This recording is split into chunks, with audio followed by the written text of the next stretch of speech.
You guys, my burn blister just like popped and liquid came pouring out. Excuse me, what are you barking at over there? You growling? Lila. Okay. Ooh, it popped. I don't even know how. I think I accidentally hit it, but now it's stinging. Oh well. The show must go on, as they say. We're checking out some real life drama. That is right. These are not Reddit stories. These are actually your stories submitted by some of you. The first story is coming in by Tara. However, it says not your real name, but you will know that it's you. I was in my mid-20s when I got married in 2019 to my husband. Our love story is a whole dramatic story all on its own. But this is about how I love... Lila interrupting, I'm so sorry.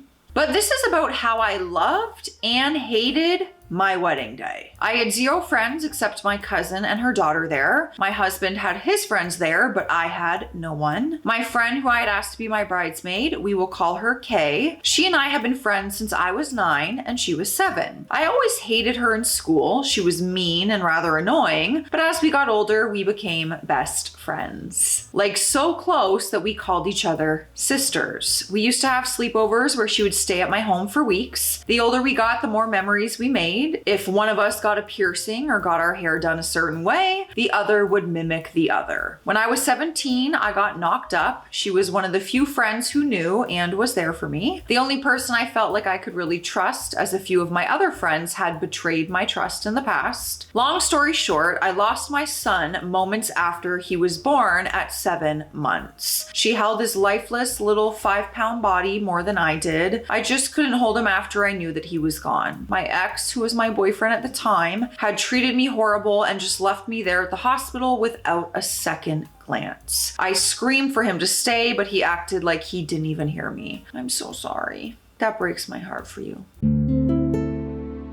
Everyone just left except my mom and Kay. She came back the next day and wheeled me in my wheelchair up and down the halls. She even got me to laugh because we were aggravating an overbearing nurse. I thought she was the best friend and sister that anyone could have. I was wrong. Eventually, as we got older, I moved to another state with that dude who left me in the hospital. I basically ran off and got married to him as soon as I turned 18. I didn't even tell anyone in my family until months after I shortly moved back to my hometown. Soon, I moved full-time to another state with my new husband. Kay and I were still best buds, but we only really talked on Facebook. I forgot to mention that Kay was adopted, and while I was living in another state, she started looking and connecting with her bio family. That, in hindsight, was probably not a good idea. She was taken from them for a reason when she was 3. Yes, I know that she just wanted to know them and find herself. 4.5 years later, I and my abusive substance addict husband moved back to our hometown. I was quick to get my own job and money. It did not make him happy. He always tried to get me to give him money. I knew that he was doing substances and wasn't giving him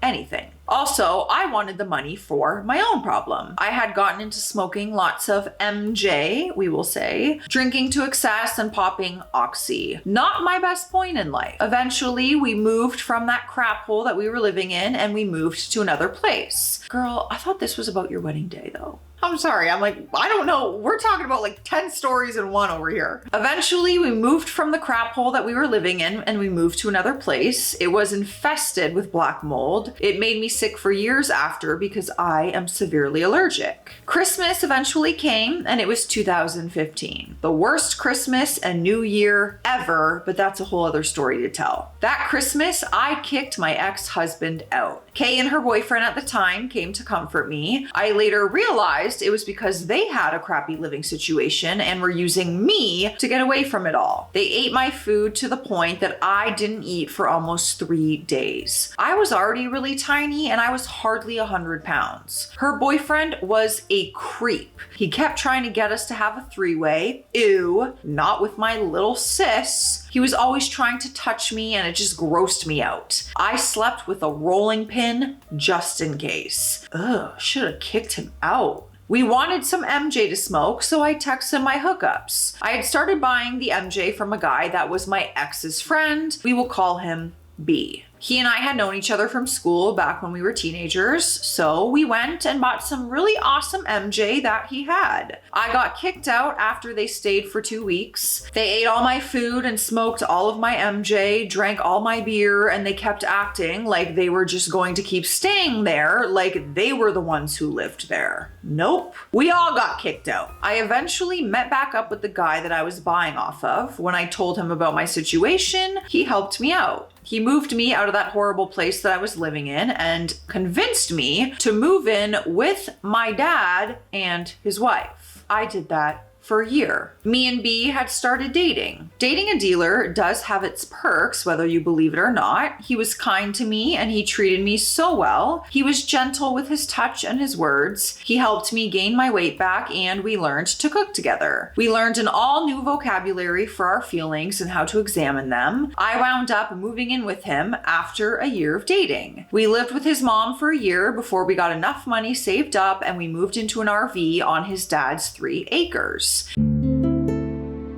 We got a puppy together and just started to enjoy our little life together. B quit selling substances. I quit taking pills and I took 2 years off from even touching alcohol, and so did he. Me and Kay were still in touch, but only online because she lived a few hours away. However, we would still see each other very often and go on shopping sprees. She was still with her creep of a boyfriend and they had a baby together. Not long after she had her son, Jay, the boyfriend left her. Her life seemed like it was kind of a mess, whereas I was improving mine. I think this might have hurt her a little bit. She just kept getting into trouble and getting involved with very sketchy people. Her son eventually got taken away from her. At the time, I was on her side, angry that her son was taken away from her for no good reason. Later, I realized that she was lying to me. When it came time for me and B to get married, mainly for our families, I wanted her to be my bridesmaid. She and I had talked about our wedding day and having kids around the same time. I called her every week to make sure that she could make it. She always said yes, I would be there. I would feel hopeful, but there was something in the pit of my stomach that said I would have 0 friends at my wedding, and I was right. Even though I had that feeling, I went shopping for her, buying several dresses and flowy tops to match my Western-themed wedding, all for her to try on and keep whatever she wanted. She was supposed to show up the day before so that we could have a hens night. To this day, my husband says that he should have just invited me to his bachelor party. LOL. My cousin just ghosted me. No reply, no nothing. I didn't get a hens night. I didn't get a bridesmaid. Thankfully, my cousin was my maid of honor and her teenage daughter was my other bridesmaid. My dress was beautiful, but not what I wanted. I was pressured to buy it by my family on my mom's side. I just said yes because they are exhausting to be around and I just wanted the day to end, preferably with a stiff drink. So I had this huge princess dress that looked like something from my big fat gypsy wedding that I had to walk in. However, everyone chipped in and did everything for almost free for our beautiful wedding. My cousin's son was the officiant, which was awesome. I just tried not to cry the whole time as I hoped that Kay would show up. She didn't. I didn't hear anything from her for a few days until after the wedding, until I heard back from her on Facebook Messenger. She was in jail.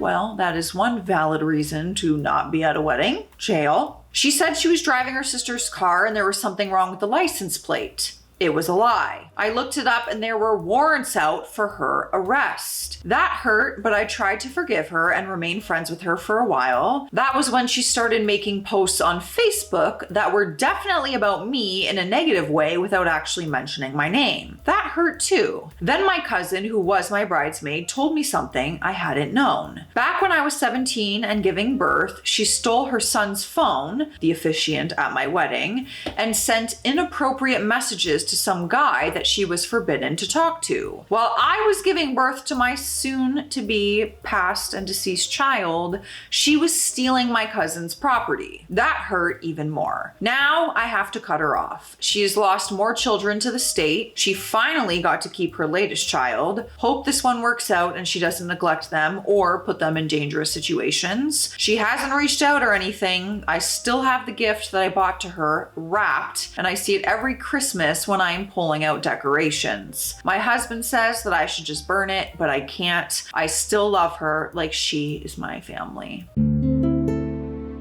That is such a difficult position to be in, especially because you're bettering your life and it seems respectfully that she's not. But of course, you're always going to care for her and love her, but you also have to do what's best for you and protect your peace. That's tricky. That's really tricky. I'm happy you found love though, right? We found love in a hopeless place.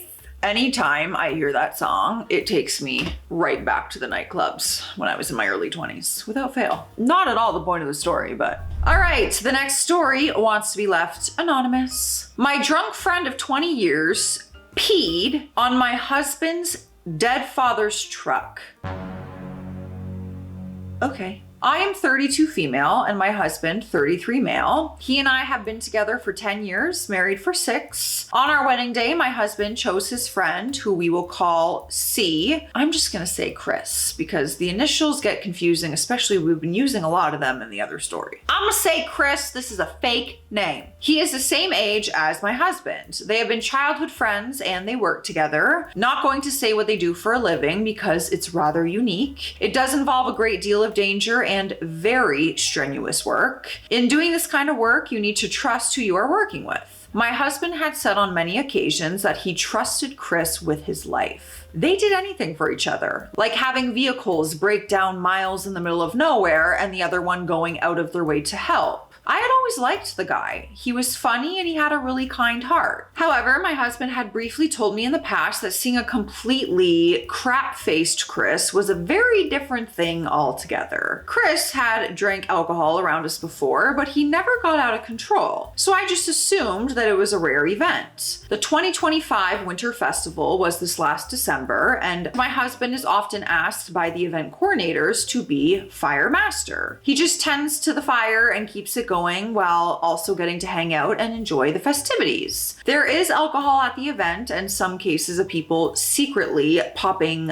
Molly and smoking MJ. Everything usually stays pretty chill though. My husband got Chris involved this year due to some equipment at the festival being rather flimsy. Chris had the equipment needed, so he let them use it for free if he could advertise his business at the event. It seemed like a great idea and arrangement. My husband just brings about 5 shots worth of whiskey in a flask, and that is usually where he stops so that he is sober when the festival ends. Wise and the adult thing to do. The event gets very cold, so I do not go to this. I stay laying by the wood stove with my dog watching cartoons. That was what I did.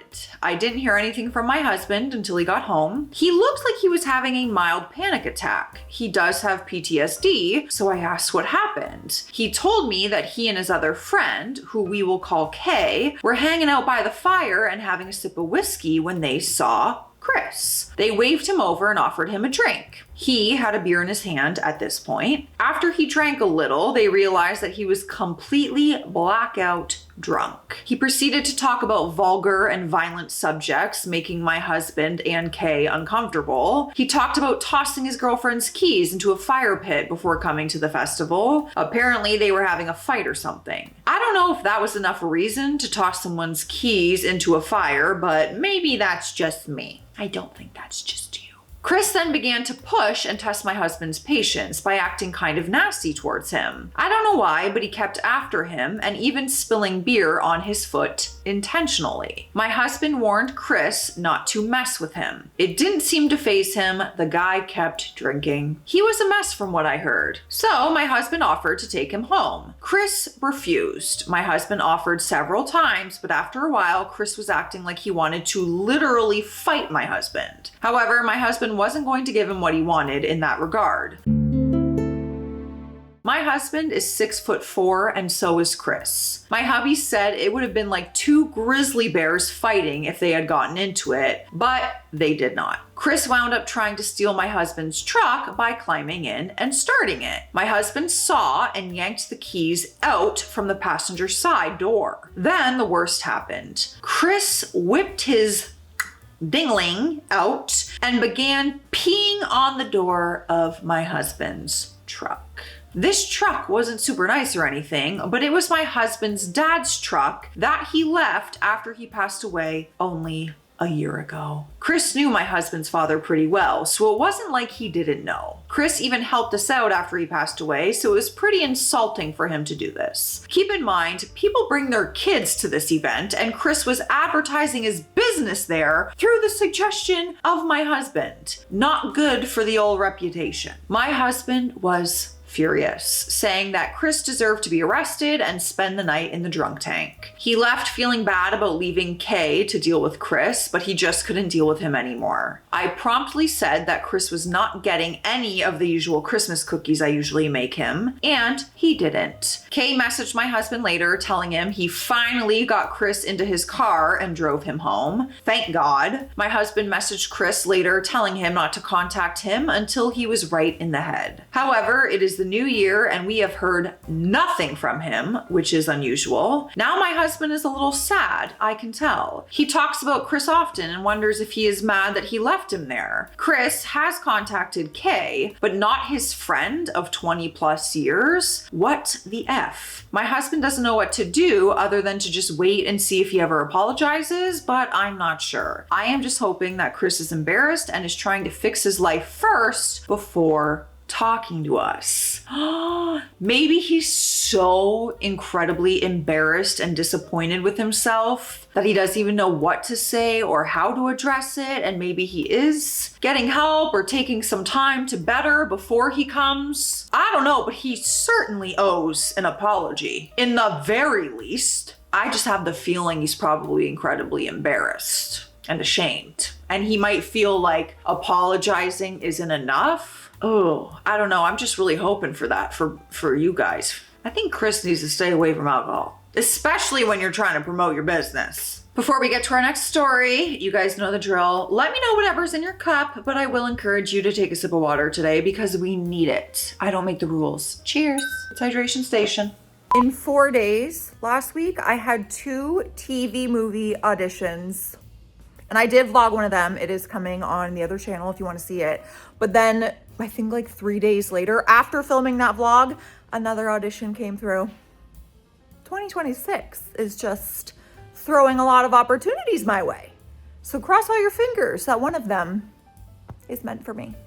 The next story wants to be left anonymous. Just wanted to say, if you think Walmart is a crazy place, I got a story that will go into the Walmart Hall of Fame. Oh, you know I love a good Walmart story. To start out, I, 30 female, used to work customer service for Walmart back in my early college days. Needless to say, it was one of the worst jobs ever. For anyone that's not familiar with Walmart, the most ridiculous things that you could possibly think of all seem to happen at Walmart. Guys, there's literally a website called peopleofwalmart.com. Just go ahead, take a gander, peruse, you know?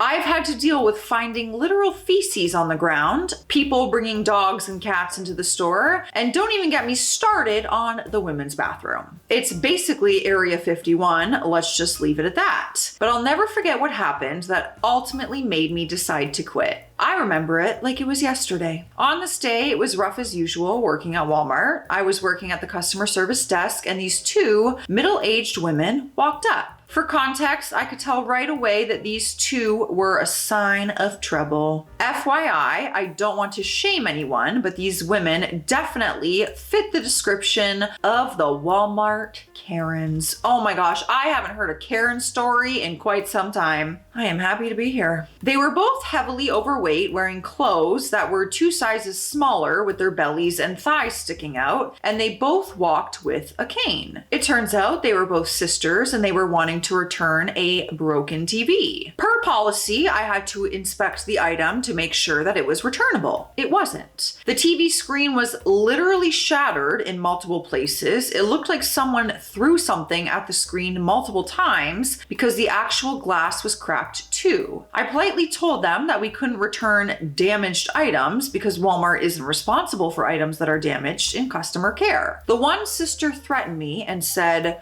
"Girl, you better get us our money back or we're gonna have issues." I already put up with enough crap that day and I wasn't having it. I did my best to remain calm and professional, yet also stern that I was not taking the TV back, and I asked them to leave the store. Next thing you know, the other sister decided to throw a toddler-level tantrum on the floor. She was screaming and pouting and demanding to see the manager. Meanwhile, the other sister grabbed the TV and started to walk away with it, but then dropped it. I admit it was pretty hilarious, yet satisfying. Note, my manager witnessed it too and told them that they needed to leave, but that didn't work. The other sister walked over to one of the registers and literally grabbed a gallon of milk from a paying customer. Not only that, she starts running over towards me, and at the moment, I'm thinking she's going to attack me, so I duck under the counter. I then hear what sounds like milk being poured onto the floor. I peek my head out and see the sister fighting my manager while the other sister literally squirts me with milk as I didn't see her until the last second.